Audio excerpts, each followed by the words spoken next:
Bon dimanche à tous nos frères et sœurs du Rwanda et nous reprenons notre chemin de chaque semaine autour de la parole de Dieu, qui est le fondement plus important de notre vie.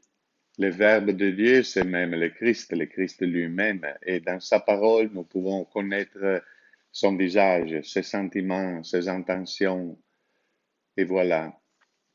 Alors, nous avons aujourd'hui une parole extraordinaire, très belle, qui nous aide à entrer dans l'esprit du Seigneur et même à comprendre mieux l'esprit de notre famille spirituelle.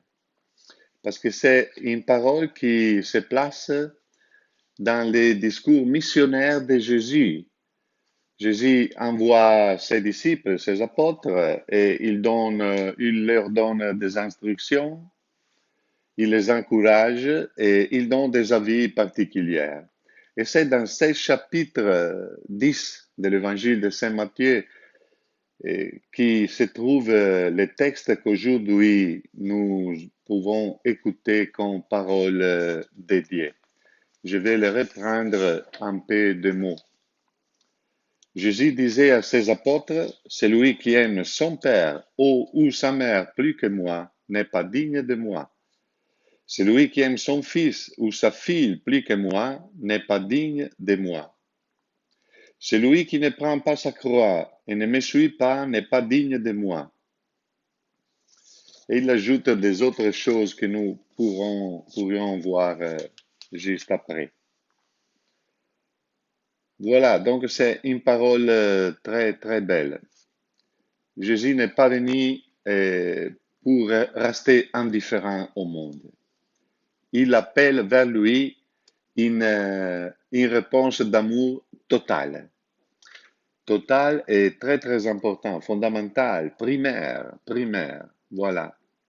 Celui qui aime son père et sa mère plus que moi n'est pas digne de me suivre. Lui, c'est le Christ, c'est le Dieu lui-même dans notre humanité. Et nous, les hommes, nous sommes créés pour vivre sous le soleil de Dieu. Voilà, je dirais comme ça. Nous sommes comme les fleurs qui respirent le soleil, la chaleur. Et donc, les hommes sans amour sont perdus. Ils ne sont plus même des hommes, pour ainsi dire. Sans amour, il n'y a pas la lumière dans le cœur des hommes, dans notre vie. Voilà. Mais qu'est-ce que c'est alors l'amour? Qu'est-ce que c'est que le Seigneur demande? Il faut éviter une lecture moraliste de ce texte, c'est-à-dire tu es obligé à m'aimer. Non, ce n'est pas ça. L'amour, c'est toujours libre. C'est une réponse libre et un accueil libre. Et c'est comme ça dans Dieu et pour les hommes. Alors, aimer, c'est avoir le centre de sa vie dans quelque chose, dans une autre personne. Voilà. Où se trouve ce centre de notre cœur? N'est pas en question de mépriser sa propre famille. N'est pas ça que le Seigneur entend, évidemment. Mais il faut placer chaque chose à sa place. Seulement Dieu est vraiment amour. Dieu n'est pas que quelqu'un, je l'ai dit autrefois, mais je le répète, qui avant tout existe et après il aime. Non, Dieu est l'amour. Son existence est l'amour. Et c'est pour ça qu'il est Trinité, le Père, Fils et Saint-Esprit. Et c'est pour ça que nous, les hommes, femmes. Nous ne sommes pas des individus, chacun par lui-même, mais le Seigneur nous a créés dans une unité d'amour, dans une différence comme personne, afin que nous puissions nous aimer. Et dans l'amour humain se révèle l'appel à l'amour de Dieu dans les hommes. Voilà. Donc, seul Dieu est l'amour. Comme sous le soleil, nous recevons la chaleur, et personne ne va apprendre la chaleur sous, je ne sais pas, sous l'ombre d'une maison. N'est pas question. Parce que seulement Dieu donne la chaleur, la lumière. Seulement Dieu est la vie, et la vie est l'amour, et seulement Dieu nous partage l'amour. Et nous pouvons le recevoir, les recevoir sur nous, dans nos corps, dans nos âmes, dans nos esprits. Voilà. Et donc, l'amour de Dieu vient avant toute chose. Le vrai amour va naître dans la communion avec Dieu. C'est-à-dire l'amour que je reçois, que je respire, je le vis dans toutes choses de ma vie. C'est à peu près l'idée. Mais si je ne suis pas lié à la source de l'amour, qui est Dieu, comment je peux donner l'amour aux autres? Comment je peux aimer ma femme si je n'aime pas Dieu qui est l'amour? Comment peut venir l'amour à moi? Comment je peux mettre alors le centre de ma vie dans ma femme est-elle à moi si nous ne mettons tous les deux et ensemble notre centre en Dieu? Voilà, c'est très très important. Et ceux qui sont appelés à la virginité, comment je peux mettre mon amour, comment je peux vivre l'amour fraternel dans la communauté, dans la fraternité, dans l'institut, si je ne suis pas lié à l'amour de Dieu. Voilà. Le vrai amour de mes affections naturelles peut naître en plénitude seulement illuminé, participant à l'amour de Dieu. Ça, c'est le cœur de notre charisme, enfin. Hein? C'est le cœur de notre charisme. Ça, c'est important même pour les veuves. Leur amour qui a cheminé dans l'histoire, l'homme est entré dans la plénitude de la vie éternelle, il est mort, et la veuve reste seule. Mais son amour est enraciné où? Dans la mort, dans la mémoire de l'époux, ou est enraciné dans le Christ qui a vaincu la mort et qui nous participe, même aux veuves, le chemin vers la plénitude de Dieu et qui sauve l'amour vécu, parce que c'est un amour qui, vécu dans le Christ, c'est éternel, pour toujours. Alors voilà que ce discours que le Seigneur nous donne va enrichir notre idée du charisme. Voyez? L'apostolat se fonde sur la spiritualité.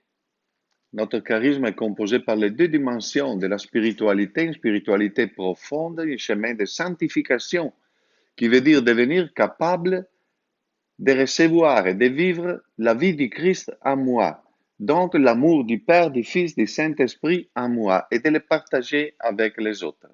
Et la mission, c'est ce partage. Donc, le partage dépend de la spiritualité, la mission dépend de la spiritualité fonde et dépend de la mission, parce qu'il ne peut pas exister une spiritualité que je garde pour moi-même. Ah, je suis une femme, un homme spirituel. Ça, c'est de la fantaisie humaine. Voilà. Alors, vous voyez, le Seigneur ajoute une autre chose très importante. Le Seigneur ajoute dans le texte de l'Évangile, qui a trouvé sa vie la perdra, qui a perdu sa vie à cause de moi la gardera. Ça veut dire que l'amour a la dimension de la Pâque. C'est comme la Pâque du Seigneur. Pour aimer, il faut n'avoir pas le centre dans mon ego, dans mon égoïsme personnel, mon ego. Moi, je suis le centre du monde. Tout le monde tourne autour de moi. Mais je dois avoir mon centre dans Dieu et dans la relation fraternelle. Alors, mais ça importe, ça n'est pas naturel pour l'homme fils d'Adam est né dans le péché, né dans l'individualisme, né dans une propension à l'égoïsme. Nous aimons souvent par avoir des intérêts. Nous aimons pour rejoindre celui ou l'autre. Il faut aimer en se donnant, dans la liberté, dans la liberté. Et il faut éduquer cet aspect en nous. C'est la forme de la Pâque. Le Seigneur, il s'est donné pour nous, jusqu'à la fin, jusqu'à la mort du croix. Il est descendu aux enfers. Il s'est chargé de toutes nos infirmités, de nos péchés, etc. Et donc, c'est la forme de l'amour, c'est le don de soi. Ces passages entre avoir le centre de ma vie en moi-même et avoir le centre de ma vie dans le Seigneur, c'est la croix de laquelle parle l'Évangile. Si quelqu'un ne prend pas sa croix et ne me suit, n'est pas digne de moi. Ma croix n'est pas seulement une capacité humaine de supporter un peu de maladie ou un peu de mal de tête. Mais la croix, c'est vraiment se transformer, accueillir l'homme nouveau, la vie nouvelle du Christ dans ma vie. Ma vie est une vie signée par l'homme vieux, par le péché originel. Ma vie va renaître et s'épanouir comme une vie nouvelle dans le Seigneur. Je vais rassembler au Seigneur, rassembler à sa Pâque. Voilà. Et le Seigneur le dit d'une manière très, très lumineuse. Qui a trouvé sa vie, la perdra. Qui l'a perdue à cause de moi, la gardera. Et voilà. Et ça, c'est l'évangile d'aujourd'hui. Il faut se familiariser avec cette présence de Dieu qui nous transforme, qui nous porte qui porte notre vie humaine d'une modalité humaine individualiste de vivre à une modalité d'amour fraternel, spirituel envers Dieu, spirituel envers les sœurs et les frères, spirituel parce qu'un amour concret dans la famille, dans la communauté, dans la grande famille du Père Maori, etc. Il faut apprendre et s'éduquer à cette transformation de la mesure de notre vie. Et le fondement, c'est sur la Pâque, comme nous dit l'apôtre Paul dans la deuxième lecture. Et cette familiarisation, c'est se familiariser avec Dieu.